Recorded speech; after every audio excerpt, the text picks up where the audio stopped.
नमस्कार विद्यार्थी मित्र हो. आजच्या तासिकेमध्ये आपण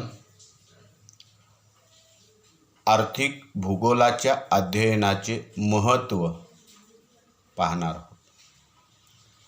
याला इंग्रजीमध्ये इम्पॉर्टन्स ऑफ इकॉनॉमिक जिओग्राफी असं म्हणतात. या शाखेचं महत्त्व सांगत असताना साधारणपणे या शाखेमध्ये अभ्यास कशाचा केला जातो, ज्याचा अभ्यास केला जातो त्या अभ्यासाचं काय महत्त्व आहे हे प्रामुख्याने पाहणं गरजेचं आहे. विशेषतः असं सांगितलं जातं की ही शाखा जरी अलीकडच्या काळामध्ये विकसित झालेली ज्ञान शाखा म्हणून जरी पाहिली जात असली तरीसुद्धा या शाखेच्या अध्ययनाला अनन्यसाधारण असं महत्त्व प्राप्त झालेलं आपणाला दिसून येतं. त्याचं कारण असं आहे की मानवाच्या असणाऱ्या आर्थिक क्रिया या सर्व क्रियांचं अध्ययन प्रामुख्याने या ज्ञानशाखेमध्ये केलं जात. मानवाच्या आर्थिक क्रिया अनेक प्रकारच्या आहेत. नव्हे प्रदेशानुरूप मानवाच्या आर्थिक क्रियेचं स्वरूप हे देखील बदलत गेलेलं आहे. साधारणपणे असं म्हटलं जातं की ज्याच्यामध्ये मानवाच्या आर्थिक क्रियेचं वर्णन केलं जातं ती आर्थिक क्रिया हीच मानवाचा व्यवसाय बनत असते. ज्या ज्या क्रिया ज्या ज्या प्रदेशामध्ये विकसित झालेल्या आहेत त्या क्रियांचा जर विचार केला तर त्या सर्व क्रिया या साधन संपत्तीवरती अवलंबून. विशिष्ट क्रिया विकसित होण्यासाठी त्या घटकाला त्या प्रदेशामध्ये त्या प्रकारची साधन संपत्ती उपलब्ध असावी लागते तरच ती त्या प्रदेशामध्ये मानवाची आर्थिक क्रिया विकसित होत असते. मानवाच्या मूलभूत गरजांचा जर विचार केला तर अनंत प्रकारच्या गरजा आहेत, परंतु मूलभूत गरजांचा विचार करत असताना अन्न, वस्त्र, निवारा या मानवाच्या मूलभूत गरजा आहेत. या साधारणपणे ज्या गरजा मानवाच्या सांगितल्या जातात त्या गरजा या नैसर्गिक नव्हे तर वेगवेगळ्या साधन संपत्तीवरती अवलंबून असलेल्या आपणाला पाहावयास मिळतात.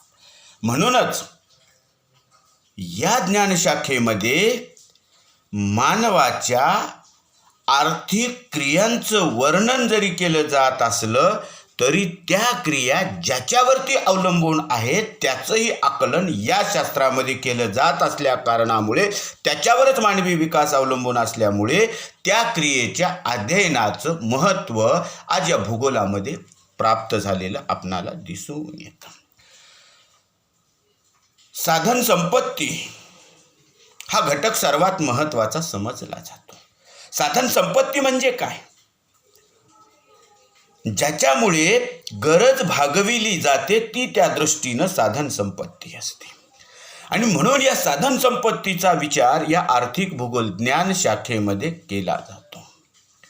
साधन संपत्ती कोणती आहे, साधन संपत्ती कशाला म्हणायचं हे सांगितलं आपण, पण कोणती आहे ती ज्याच्यामुळे मानवाची गरज भागविली जाते. साधन संपत्तीचा जर विचार केला, काही साधन संपत्ती नैसर्गिक साधन संपत्ती आहे तर काही साधन संपत्ती मानवनिर्मित साधन संपत्ती आहे. सर्व साधन संपत्तीचा विचार करत असताना आपणाला असं म्हणता येईल की नैसर्गिक साधन संपत्तीवरती मानवाच्या बहुतांश गरजांची पूर्तता होते. जसं की आपण पाहतो जमीन आहे, पाणी आहे, जंगल आहे, खनिज आहे, यासारखे अनेक घटक आहेत की जे साधन संपत्तीमध्ये मोडतात, ज्याच्यावरती मानवी गरजा या प्रामुख्याने अवलंबून असलेल्या आपणाला दिसून येतात. जमीन, जंगल, प्राणी, पाणी, खनिज ही महत्त्वाची साधन संपत्ती आहे की ज्या साधन संपत्तीवरती मानवाच्या आर्थिक क्रिया अवलंबून आहे. उदाहरणादाखल जर सांगायचं असेल आपणाला, तर मानवाच्या आर्थिक क्रिया कोणत्या आहेत त्या क्रिया अगोदर पाहू आणि त्या क्रिया या साधन संपत्तीवरती कशा अवलंबून आहेत. शेती करणे ही मानवाची आर्थिक क्रिया आहे. पशुपालन करणे ही आर्थिक क्रिया आहे. मासेमारी करणं, खाणकाम व्यवसाय करणं ही मानवाची आर्थिक क्रिया आहे. दळणवळण, व्यापार, उद्योग यासारख्या मानवाच्या वेगवेगळ्या आर्थिक क्रिया आहेत. या आर्थिक क्रियांचा जर विचार केला तर प्रामुख्याने असं म्हटलं जातं की शेती करणे ही मानवाची आर्थिक क्रिया आहे, पण ती आर्थिक क्रिया विकसित करण्यासाठी त्यासाठी लागणारा घटक ही साधन संपत्ती जमीन असावी लागते. जमीन असल्याशिवाय या साधन संपत्ती असल्याशिवाय या मानवाच्या आर्थिक क्रियेचा विकास करणं शक्य नाही. शेती करता येत नाही जमिनीशिवाय. मासेमारी व्यवसायाचा विकास करावायचा आहे, परंतु त्यासाठी जलाशय असावे लागतात. जलाशयाचे भाग अस्तित्वात असावे लागतात, ज्याच्याशिवाय आपणाला मासेमारीचा समृद्धपणे विकास करता येणं शक्य नाही. आपण आज जपानचा विचार करतो. आपण जपानचं जॉग्राफिकल लोकेशन, भौगोलिक स्थान एका प्रदेशामध्ये आहे, परंतु जपानसारखा हा देश, विकसित देश, एका विशिष्ट भागामध्ये येऊन विकसित असणाऱ्या देशाचं समृद्धतेचं लक्षण दाखविण्याचं काम या ठिकाणी उपलब्ध होतं. म्हणजेच डॉगर बँक आणि ग्रॉड बँक या ठिकाणी येऊन जलाशयाच्या भागामध्ये जिथं माशांची भरपूर उपलब्धता आहे अशा प्रदेशामध्ये येऊन मासेमारीचा विकास करण्याचं काम करतात. म्हणजे एखाद्या देशाकडे उपलब्ध असणाऱ्या साधन सामग्रीच्या जोरावरती हा विकास करणं शक्य आहे. काही देश त्या प्रदेशामध्ये उपलब्ध असताना देखील, साधन संपत्तीचं प्राचुर्य असताना देखील त्यांच्याकडे ज्ञान नसल्या कारणामुळे साधन संपत्तीचा वापर कसा करावा हे कळलं नाही. म्हणून तर त्या साधन संपत्तीचा इतर देशातल्या मानवाने वापर केला आणि ती साधन संपत्ती त्या प्रदेशामध्ये आयात करून त्याच देशामध्ये पुन्हा पक्का माल तयार करून पाठविण्याचं काम ब्रिटिशांनी विकसित केलं. सांगायचं तात्पर्य आहे की मानवाची आर्थिक क्रिया विकसित होण्यासाठी जे साधन संपत्ती असावी लागते ती महत्त्वाची आहे. म्हणून जमीन असेल, पाणी असेल, जंगल असेल, खनिज असतील, ही साधन संपत्तीवरतीच मानवाचं शेती करणे, पशुपालन करणे, मासेमारी करणे किंवा खाणकाम व्यवसाय विकसित करणे हे साधन संपत्तीवरती अवलंबून आहे. म्हणून या आर्थिक भूगोल या ज्ञान शाखेमध्ये नैसर्गिक साधन संपत्ती आणि मानवाची आर्थिक क्रिया या घटकाचं अध्ययन केलं जातं. म्हणून आर्थिक भूगोलाच्या अभ्यासाचं महत्त्व आहे. आर्थिक क्रियेचा जर विचार केला तर प्रदेशानुरूप मानवाची आर्थिक क्रिया बदलते. पाश्चिमात्य राष्ट्रामधल्या मानवी आर्थिक क्रिया आणि आशिया खंडातल्या असणाऱ्या आर्थिक क्रिया याचं स्वरूप वेगवेगळं आहे. आशिया खंडामध्ये विशेषतः प्राथमिक व्यवसायावर आधारभूत असणारी लोकसंख्या सर्वाधिक आहे, तर पाश्चिमात्य देशामध्ये द्वितीयक तृतीयक आर्थिक क्रियेवर अवलंबून असणारी लोकसंख्या सर्वाधिक आहे. म्हणजे आशिया खंडामध्ये प्राथमिक आर्थिक क्रियेचा, ज्याच्यामध्ये शेती करणे, पशुपालन करणे, मासेमारी करणे, वेगवेगळे पदार्थ या जंगलामधले गोळा करणे या क्रिया विकसित झालेल्या आहेत. तर कच्च्या मालावरती आधारित असणाऱ्या प्रक्रिया या विकसित देशामध्ये विकसित झालेल्या आपल्याला दिसून येतात. म्हणून आर्थिक क्रियेचं स्वरूप प्रदेशानुरूप बदलत जातं. या आर्थिक क्रियेचा जर विचार केला तर असं म्हटलं जातं की वेगवेगळ्या प्रदेशात वेगवेगळ्या प्रकारची विकसित झालेली आर्थिक क्रिया जरी असली तरी कोणत्याही देशातल्या साधन संपत्तीवरून त्या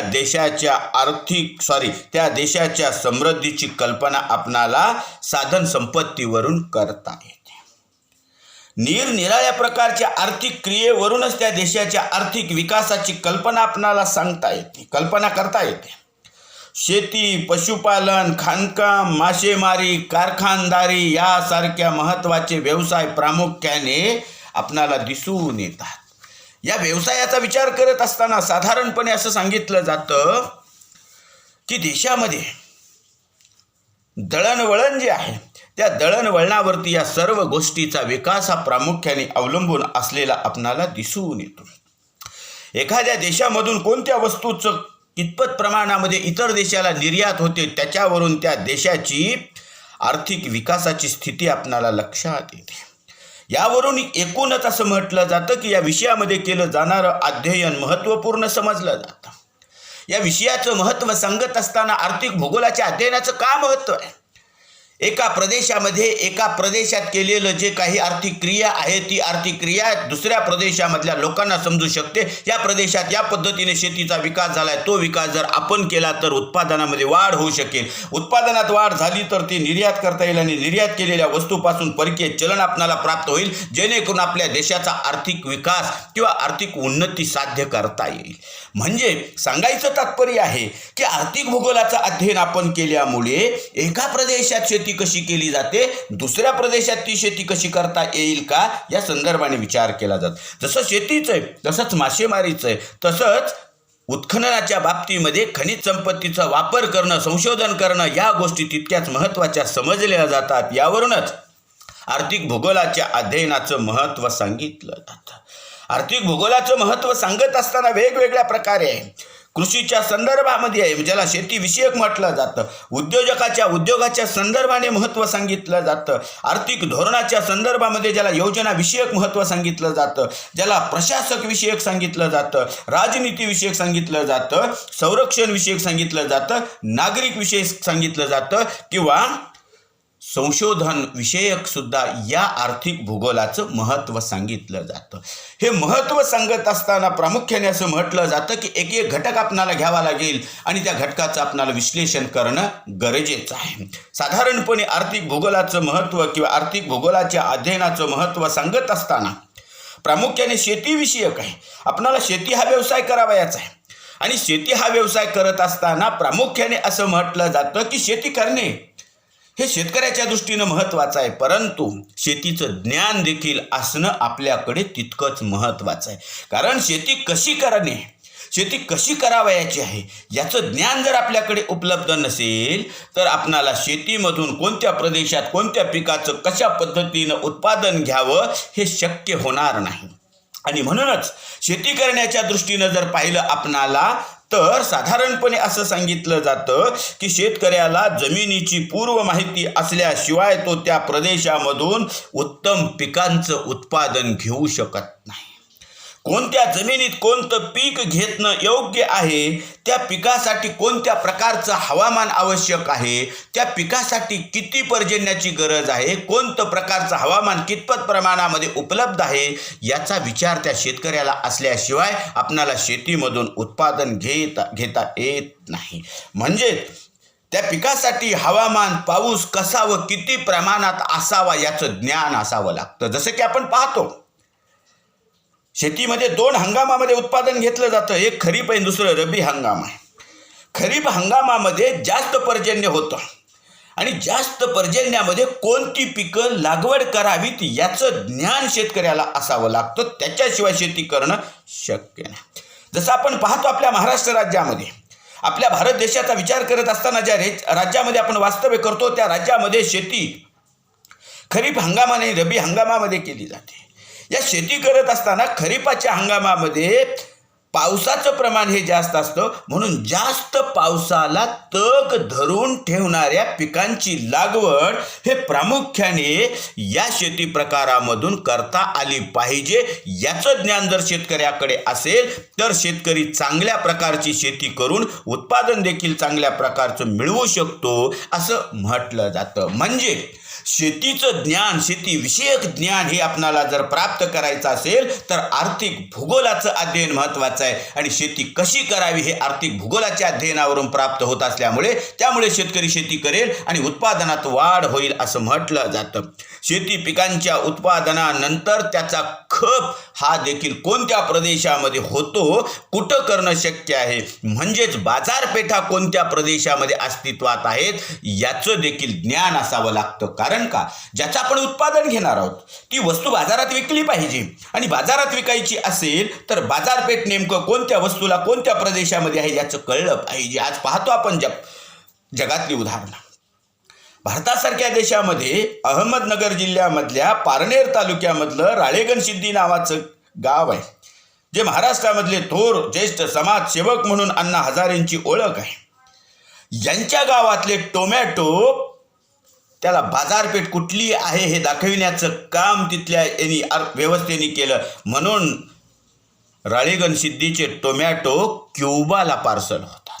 याचा अर्थ लक्षात आला. शेती कशी केली जाते, कशा प्रकारे केली जाते, उत्पादन कसं केलं जातं, जलसिंचनाचा विकास कसा राळेगण सिद्धीला झाला आणि ते टोमॅटो कसे पार्सलिंग केले, हे ज्ञान माणसाकडे असलं गरजेचं आहे. आपण उत्पादन घेतो पण बाजारपेठा फारशा आपण लक्षात ठेवत नाही. बाजारपेठा देखील तितक्याच महत्त्वाच्या आहेत आणि बाजारपेठामुळे आपणाला परकीय चलन मोठ्या प्रमाणामध्ये प्राप्त होऊ शकतं, आपला आर्थिक विकास साध्य करता येतो. म्हणून हे अध्ययन आपल्याला आर्थिक भूगोलाच्या याच्यामुळे प्राप्त होत असल्यामुळे शेतकऱ्याच्या दृष्टीनं आपणाला हे आर्थिक भूगोलाचं महत्त्व सांगितलं जातं. याचबरोबर मालाच्या वाहतुकीचा खर्च किती आहे, करणं ते शक्य आहे का, याचे ज्ञान आर्थिक भूगोलाद्वारे प्राप्त होते. चांगली शेती करण्यासाठी आर्थिक भूगोलाच्या अभ्यासाची आपणाला आवश्यकता मानली जातं. दुसरं महत्त्व आहे उद्योजकाच्या किंवा उद्योगधंद्याच्या संदर्भामधलं उत्पादन आणि उद्योगधंदेविषयक आहे. कोणत्याही उद्योगधंद्यासाठी कच्चा माल हा प्रामुख्याने मानला जातो. ज्या प्रदेशामध्ये कच्चा माल असतो त्याच प्रदेशामध्ये उद्योगधंदे स्थापन झाले की उत्पादन करण्यासाठी ते सहज सोपं जातं, सोयीचं जातं. याशिवाय उद्योगधंद्याला लागणारा कच्चा माल आहे, भांडवल पुरवठा आहे, मजूर पुरवठा आहे, हे स्वस्त प्रमाणामध्ये असावा लागतो. आणि मग तो कसा उपलब्ध होईल स्वस्त मजूर पुरवठा, याचंही उद्योजकाला भान ठेवावं लागतं. याचं आकलन आपणाला आर्थिक भूगोलाच्या अध्ययनावरून होत असतं. आर्थिक विकास साध्य करण्यासाठी, उद्योगधंद्याच्या विकासासाठी आर्थिक भूगोलाचं अध्ययन गरजेचं आहे. कारण उद्योगधंदा स्थापन करण्यासाठी वेगवेगळे घटक महत्त्वाचे मानले जातात. भांडवल पुरवठा आहे, मजूर पुरवठा आहे, पाणी पुरवठा आहे, वीज पुरवठा आहे, सरकारचं सहाय्य, ज्याला शासकीय योजना असं म्हटलं जातं. काही उद्योग स्थापन करत असताना सरकारची धोरणं असं असतात की उद्योगधंद्याचा विकास व्हावा म्हणून काहीतरी सवलती देण्याचं काम केलं जातं, ज्याला सबसिडी म्हणतो आपण. दिलेल्या कर्जाच्या एकूण 30% जर सबसिडी असेल तर व्यवसायाचा विकास होतो आणि उद्योगधंदे विकसित होत असतात. म्हणजे आर्थिक भूगोलाच्या अध्ययनावरून या उत्पादन आणि उद्योगधंदेविषयक महत्त्व सांगितलं जातं. याच घटकाबरोबर कोणती बाजारपेठ उपलब्ध होईल याचा विचार करणे देखील आवश्यक आहे. स्थानिक आहे, देशामध्ये कोणत्या मालाला अधिक मागणी आहे आणि ती वस्तू आपल्या देशामध्ये निर्माण होते का हेही पाहणं उद्योगाच्या दृष्टीनं महत्त्वाचं समजलं जातं. म्हणून हे उत्पादन आणि उद्योगधंदेविषयक महत्त्व सांगितलं जातं. कारण या बाबीचा विचार आपण केल्याशिवाय उद्योगधंद्याचा विचार केला नाही तर आपण उत्पादनात वाढ होणार नाही. म्हणजे याचा परिणाम व्यवसायाचा विकास होणार नाही आणि मग परिणामी आर्थिक उत्पन्नामध्ये वाढ होण्याऐवजी आर्थिक उत्पन्नामध्ये वाढ होत नसलेली आपल्याला दिसून येईल. म्हणून या दृष्टीने एक महत्त्व सांगितलं जातं. दुसरं महत्त्व आहे व्यापार विषयक. आर्थिक विकासात व्यापाराला प्राधान्य देण्यात आलेलं आहे. व्यापार करण्याच्या दृष्टीनं जर विचार केला तर व्यापाऱ्याला सुरुवातीला सर्व बाजारपेठेची आणि उत्पादनाची माहिती असणं तितकंच महत्त्वाचं समजलं जातं. तयार झालेला पक्का माल कोणत्या बाजारपेठेत विकला जावा या बाजारपेठेच्या संदर्भाने ज्ञान मानवाकडे असणं तितकंच महत्त्वाचं समजलं जातं. बाजारपेठेच्या ज्ञानाशिवाय आपल्याला वस्तूचं उत्पादन करता येत नाही. उदाहरणादाखल जर सांगायचं असेल तर भारतामध्ये आणि भारतामधल्या पश्चिम बंगालमध्ये आणि शेजारच्या बांगलादेशामध्ये, जो शेजारचा देश आहे त्या देशामध्ये सर्वात जास्त ताग उत्पादन होतं. हे ताग उत्पादन होतं, परंतु उत्पादित होणारा ताग भारतामध्येच सर्व विकला जाईल याची गॅरंटी सांगता येत नाही. म्हणून हे ताग कोणत्या देशाला विकावा, कोणत्या देशाला याची गरज आहे हे भारताला माहीत असणं गरजेचं आहे. तरच तागाची निर्यात करता येईल, तागापासून परकीय चलन मिळवता येईल. म्हणजे ताग मोठ्या प्रमाणामध्ये पिकतो पण त्याची गोणपाट तयार करून ते इतर देशाला निर्यात केले जातात. ज्या देशांना या तागाची आवश्यकता असते त्यांची माहिती आपणाला जर नसेल तर तो ताग साहजिकच भारतातच पडून राहील आणि म्हणून भारतात पडून राहील. अर्थार्जन बंद होण्याची म्हणजे व्यापाऱ्या सर्व परिस्थितीचा विचार करणे आवश्यक ठरते आणि त्या तागाला कोणत्या देशात मागणी आहे त्या देशाकडे पार्सलिंग करण्याचं काम करता येईल. म्हणून हे व्यापारविषयक महत्त्व आहे. चौथं आहे आर्थिक धोरण किंवा योजना विषयक आहे. कोणत्याही देशाच्या विकासामध्ये लोकसंख्या आणि उत्पादन प्रमाण हे परिणाम करत असतात. उत्पादन कमी आणि लोकसंख्येचं प्रमाण जर जास्त असेल तर देशाची आर्थिक घडी विस्कटते असं म्हटलं जातं. कारण उत्पादन अतिशय कमी आहे आणि लोकसंख्या भरमसाठ आहे, दोन्हीमध्ये अंतर पडतं आणि साहजिकच त्याचा परिणाम देशाच्या आर्थिक घडीवरती होतो. घडी विस्कटली जाते. देशावरती कोणत्या प्रकारचं संकट येऊ नये म्हणून आर्थिक धोरण व्यवस्थित असणं त्या देशाच्या दृष्टीनं महत्त्वाचं आहे. वाढत जाणाऱ्या लोकसंख्येच्या गरजा व्यवस्थितपणे उपलब्ध असणाऱ्या साधन संपत्तीमधून परिपूर्ण होणं तितकंच महत्त्वाचं समजलं जातं. म्हणून भारतासारख्या देशाचा जर विचार केला तर भारताचं एकूण क्षेत्रफळ आहे 32,87,263 चौरस किलोमीटर. या क्षेत्रफळाचा विचार करत असताना या क्षेत्रफळामध्ये वाढत जाणाऱ्या लोकसंख्येचा विचार जसा करतो आपण, 1901 ला असणारी भारताची लोकसंख्या, 2001 ला असणारी भारताची लोकसंख्या, याच्यामधला फरक जर पाहिला तर लोकसंख्या कित्येक पटीनं वाढत गेली. साधारणपणे 1900च्या दरम्यान 25 कोटी काहीतरी लोकसंख्या आहे. 2001च्या आकडेवारीनुसार जर पाहिली आपण तर ही लोकसंख्या 102 कोटी लोकसंख्या झालेली आहे. लोकसंख्येत किती वाढ झाली याची आकडेवारी जर पाहिली तर उपलब्ध साधन संपत्ती वाढते का? वाढत नाही. भारताचं क्षेत्रफळ तेवढंच आहे, 32,87,263 चौरस किलोमीटर आहे. त्याच क्षेत्रफळामध्ये जास्तीत जास्त उत्पादन देणाऱ्या जातींची निवड, दर हेक्टरी उत्पादन कसं वाढवता येईल याचा प्रयत्न करणं गरजेचं आहे. आणि म्हणून हे उत्पादन वाढून वाढत्या लोकसंख्येच्या गरजा पूर्ण करणं तितकंच महत्त्वाचं समजलं जातं. म्हणून आर्थिक धोरण किंवा धोरणाविषयक महत्त्व या आर्थिक भूगोलाच्या अध्ययनाचं आहे. लोकांच्या सुखासाठी आपणाला निरनिराळ्या योजना आखणं जरुरी मानलं जातं किंवा महत्त्वाचं समजलं जातं. उपलब्ध नैसर्गिक साधन संपत्ती व उद्योगधंदे यामध्ये समन्वय असावा लागतो. भारताच्या विकासासाठी भारतामध्ये वेगवेगळ्या पद्धतीनं देश स्वतंत्र झाल्यापासून ते आजपर्यंत वेगवेगळ्या पंचवार्षिक योजनांच्या मार्फत कोणत्या घटकाचा कशा पद्धतीने विकास करायचा हे धोरण ठरविण्याचं काम केलं जाते. ज्यामुळे सर्व योजनांचं मार्गदर्शन हे प्रामुख्याने आर्थिक भूगोलाच्या अध्ययनामधून प्राप्त होत असल्या कारणामुळे या आर्थिक भूगोलाच्या अध्ययनाचं महत्त्व योजनाविषयक आहे. दुसरं आहे प्रशासनाविषयी किंवा शासक विषयक महत्त्व आहे. कोणत्याही देशाची धुरा सांभाळत असताना शासनाला जागृत राहणं तितकंच महत्त्वाचं समजलं जातं. या जागृततेमध्येच त्या देशाचा आर्थिक विकास हा प्रामुख्याने होत असतो. देशाची आर्थिक स्थिती जर वाढवायची असेल तर व्यापार विषयक धोरण सर्वात महत्त्वाचं आहे. आपल्या देशातली वस्तू दुसऱ्या देशामध्ये गेली पाहिजे. जसं सध्या परिस्थितीला विचार करतो आपण चीनची वस्तू जगाच्या बाजारपेठेमध्ये पोहोचलेली आहे, पण आपल्या भारतातल्या वस्तू कोणत्या बाजारपेठेत कितपत प्रमाणामध्ये पोहोचल्या आहेत याचाही विचार करणं गरजेचं आहे.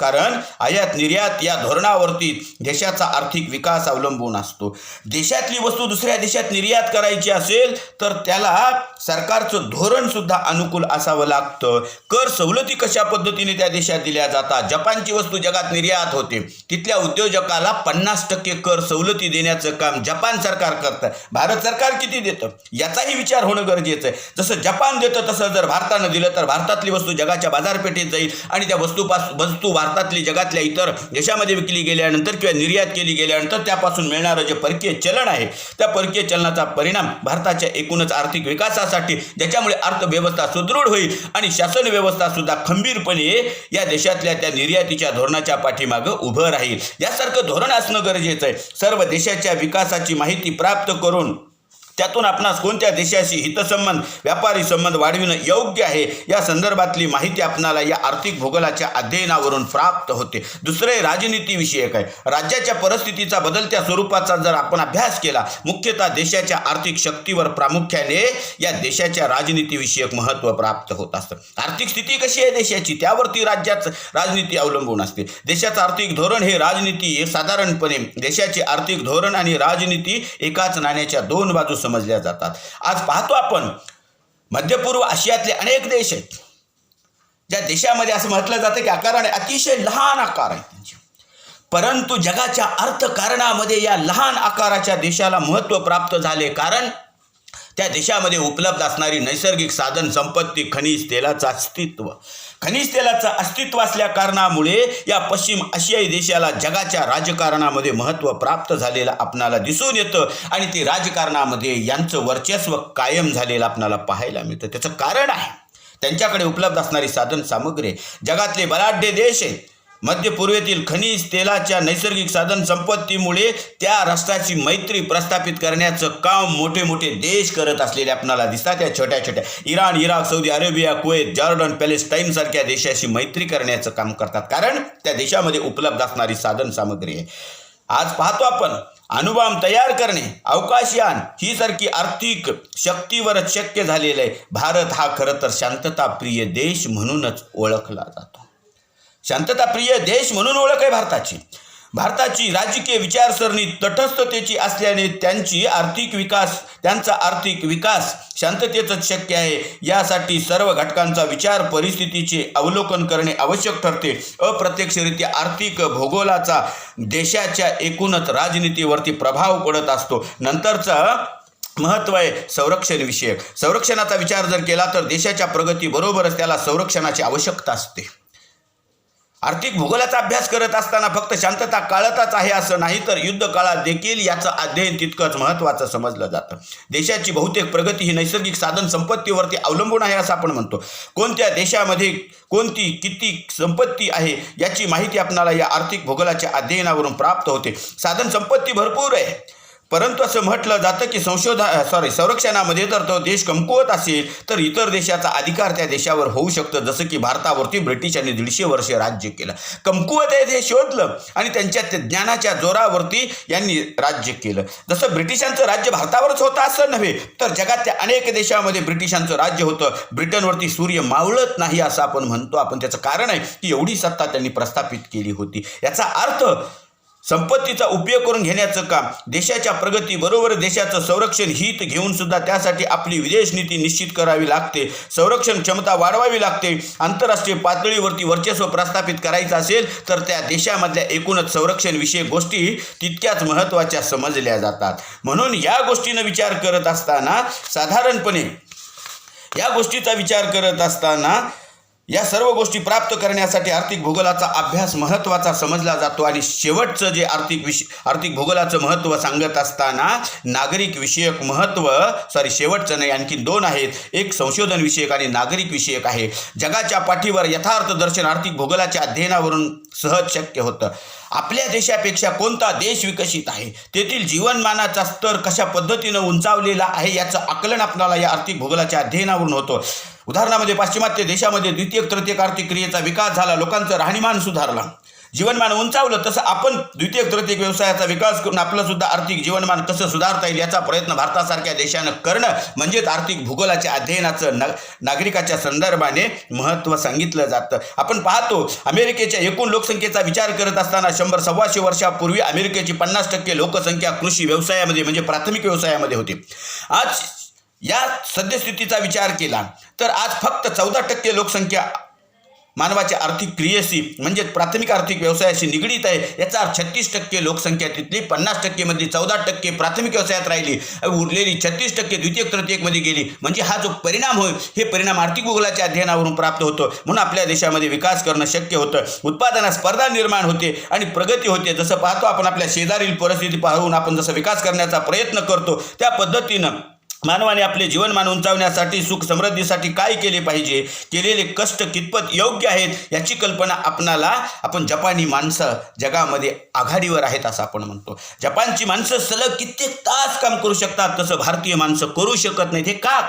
भारतातलं हवामान उष्ण प्रकारचं आहे आणि जपानचं हवामान शीत प्रकारचं आहे. थंड प्रदेशात माणसं जास्त काळ काम करू शकतात, परंतु उष्ण प्रदेशामध्ये जास्त काळ काम करू शकत नाहीत. म्हणून भारतातील माणसं जास्त काळ काम करू शकत नाहीत. म्हणून जपानची क्रियाशीलता जास्त आहे, भारताची क्रियाशीलता कमी आहे. म्हणून हे सांगितलं जातं. दुसरं महत्त्व आहे शेवटचं आहे संशोधन विषय. खरं तर विज्ञानाचा विकास सतत सुरू असतो. देशाच्या आर्थिक शक्तीमध्ये भर घालायची असेल तर त्या देशामधलं रिसर्च हे सर्वात महत्त्वाचं असतं. संशोधन सातत्याने बदल करणं आहे, त्या गोष्टीमध्ये बदल करून त्या नवनवीन निर्माण करणं. आणि हे नवनवीन निर्माण करत असताना ज्याच्यामधून मानवी विकासाची प्रक्रिया विकसित होऊ शकते हे संशोधन होणं तितकंच महत्त्वाचं समजलं जातं. संशोधन हे त्या देशाच्या दृष्टीनं महत्त्वाचं समजलं जातं. नवनवीन शोध लागणं. जसं आपण एखाद्या पिकाचं पाहतो की नवनवीन जाती बाजारमध्ये येत आहेत. ऊसाच्या जातीचा विचार केला, पूर्वी 18 महिन्याच्या जाती होत्या, 12 महिन्यावरती आल्या, 9 महिन्यावरती आलेल्या आहेत. आपण पाहतो ऊसाची पूर्वी 18 महिने वाढ पूर्ण करून पुन्हा तोड केली जायची, नंतर 12 महिन्यावरती आलं. आज सध्या परिस्थितीला एवढं संशोधन झालं. सांगायचं तात्पर्य आहे की 18 महिन्यावरची जात जर 9 महिन्यावर अर्ध्यानं कमी होत असेल तर भविष्यामध्ये याच्यात परत संशोधन करावं लागेल आणि 9 महिन्याची असणाऱ्या पिकांचा कालावधी 6 महिने कसा करता येईल ह्याला आपण संशोधन म्हटलं जातं. म्हणून याचा विषय संशोधन विषयक महत्त्व या आर्थिक भूगोलाचे अध्ययन आहे. आपण पाहतो जपानची भातशेती जगात प्रसिद्ध आहे. काय कारण काय आहे? घरावरती शेती केली जाते, आपल्या जमिनीवरती आपल्याला शेती करता येणं शक्य नाही. अशी परिस्थिती जपाननं का दाखवून दिलं? त्याचं कारण आहे संशोधन आहे, रिसर्च करते ते. भात शेती ही जे भाताची लागवड जे करतं जपान, ते नवनवीन पद्धतीनं करतं आणि त्याचा अवलंब आपण जगातल्या इतर देशामध्ये आपण करतो आहोत. म्हणून शेतीसाठी कोणती रासायनिक खतं उपयोगी पडतील, कोणत्या यंत्राने शेती अधिक सफल होऊ शकेल, कोणत्या स्वयंचलित यंत्राने कमीत कमी वेळेमध्ये अधिकाधिक उत्पादनामध्ये भर पडेल, याचा विचार आपल्याला आर्थिक भूगोलाच्या अध्ययनावरून प्राप्त होत आहे. कोणती संपत्ती कोणत्या प्रदेशात कितपत प्रमाणामध्ये आहे याचं अध्ययन आपणाला प्रामुख्याने किंवा याची माहिती आपणाला प्रामुख्याने आर्थिक भूगोलाच्या अध्ययनावरून प्राप्त होत असल्या कारणामुळे आर्थिक भूगोलाचं महत्त्व आपणाला या पद्धतीनं सांगता येईल. म्हणूनच असं म्हटलं जातं की आर्थिक भूगोलाचं महत्त्व सांगत असताना वेगवेगळ्या दृष्टीनं आर्थिक भूगोलाचं महत्त्व सांगितलं जातं. कृषीच्या संदर्भाने असेल, उद्योजकाच्या संदर्भाने असेल किंवा व्यापाराच्या संदर्भाने असेल, योजनाच्या संदर्भाने असेल, शासनाच्या किंवा प्रशासकाच्या संदर्भाने असेल, याचबरोबर राजनीती विषयक असेल, संरक्षण विषयक असेल किंवा नागरिक आणि संशोधन विषयक या संदर्भाने आपणाला विश्लेषण किंवा या आर्थिक भूगोलाचं अध्ययन आपणाला करता येईल. आजचा भाग याच ठिकाणी संपवतो. थांबूयात आपण. नंतरित उर्वरित भाग आर्थिक भूगोलाच्या ज्या शाखा आहेत त्या शाखा नंतरच्या तासिकेमध्ये. धन्यवाद. थांबू इथंच. ओके.